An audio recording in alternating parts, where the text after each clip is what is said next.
Hi friends, మీకు మీ కుటుంబ సభ్యులకు వరలక్ష్మి వ్రతం శుభాకాంక్షలండి.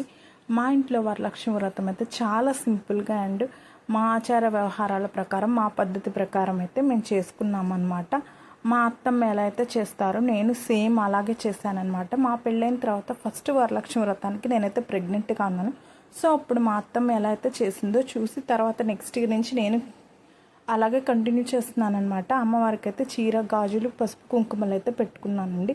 ఇంకా అమ్మవారికి అయితే పానకం, వడపప్పు, పొంగలి, పులిహోర, దద్దోజనము, అమ్మవారికి ఎంతో ఇష్టమైన ప్రసాదం, ఇంకా శనగ గుగ్గిళ్ళు అయితే ప్రసాదంగా అమ్మవారికి నివేదించానండి.